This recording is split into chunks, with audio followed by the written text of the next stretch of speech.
Oil prices extended losses on Friday after hitting their lowest level since before Russia's February incursion of Ukraine in the previous session. That's as the market fretted over the impact of inflation on global economic growth and demand. WTI is now trading at $89 a barrel, Brent at $94 a barrel.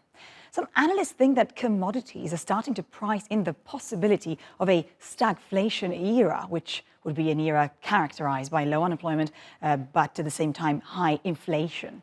Recession worries have also intensified after the Bank of England's warning of a drawn-out downturn after it raised interest rates by the most since 1995. Investors are now focused on the US employment report to be released later in the day.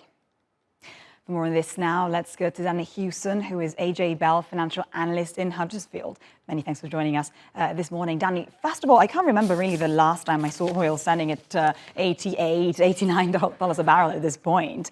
And I wonder, there seems to be a struggle between slowing demand and ongoing supply issues causing market tightness. Which force is going to prevail in the medium run? It's difficult to know which force is going to prevail because, of course, the world is in such a volatile position at the moment. We do know that, of course, the US is technically now in a recession. And as you say, the data from the Bank of England here in the UK yesterday does suggest that we're going to face a year of economic slowdown, a lengthy recession. And, of course, all that impacts demand on oil. We have, though, seen some recoveries in demand from places like India, which in July saw demand increase by almost 18%. And also, despite the zero COVID policy in China, demand there has also increased by about 6%. So it is definitely going to be a balancing act, how much the world consumes, how much that slows down compared with how much is being produced. And of course, there have been warnings that there's not been enough investment in oil production and finding additional oil reserves to maintain this fragile balance. Right, you have hinted at India and China when it comes to demand, and I wonder, lots has been said about the demand outlook in the US, but what about the demand outlook in countries such as China and India, which are really, really important when it comes to demand and supply? What's the outlook looking at the next 24 months, in your opinion? Yeah, I mean, as you say, the United States driving season is coming to an end and demand hasn't been as high there as has been predicted.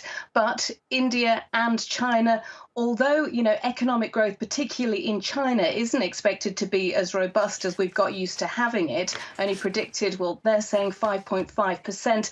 Some analysts expect they might not quite reach that, particularly because of the concerns over COVID and any measures that they may take to deal with that.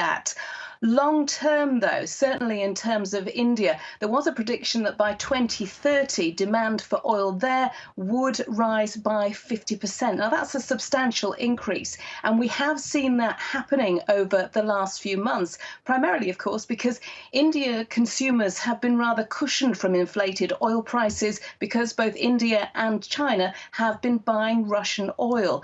The question is, of course, how low can those prices continue, and what will happen with the oil price generally if demand starts to fall from other parts of the world? We know OPEC is taking action. It is looking at the amount it increases production by, and it's only going to increase it by 100,000 barrels a day in September, which is substantially below the kind of levels that we have been seeing, saying that it's going to, take a look at how the market reacts.